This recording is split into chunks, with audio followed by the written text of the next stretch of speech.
The Chinese government is speaking out for the first time in the protests in Hong Kong, which have been escalating over the past 8 weekends. As the CBC's Sasha Petrusik reports, Beijing is accusing Western countries of fanning the flames of dissent.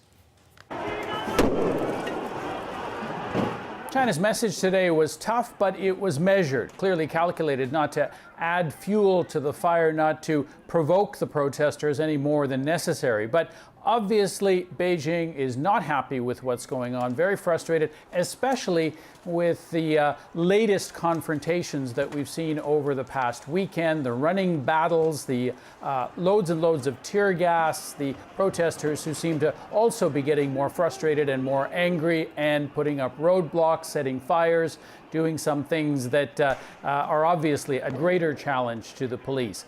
Now, Beijing is calling all of this horrendous. They're saying that the more radical protesters are conducting evil and criminal actions, and they say that they should be held to account, especially if they're doing things that are unlawful. And as far as Beijing is concerned, even disobeying the police and holding protests when they shouldn't be, that's also unlawful. And one of the things that Beijing also had to say is that it is very critical of Western powers, who it accuses of really fueling all of these protests, of organizing them, helping fund them, especially the United States. And it is saying that this is a way for the West to get at China and to undermine it from within.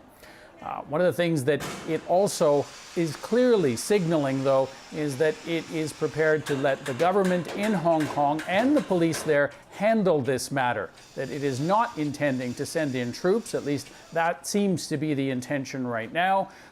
It had a brief reference that there is a legal way that they could send in troops, that the troops which are stationed in Hong Kong at the moment could be employed to help the police, but it's saying that's not on the cards right now. At least those are the signals that it is sending. For now, it seems to be content to let the Hong Kong government and the police handle things and really take the heat. Sasha Petrusik, CBC News, Beijing.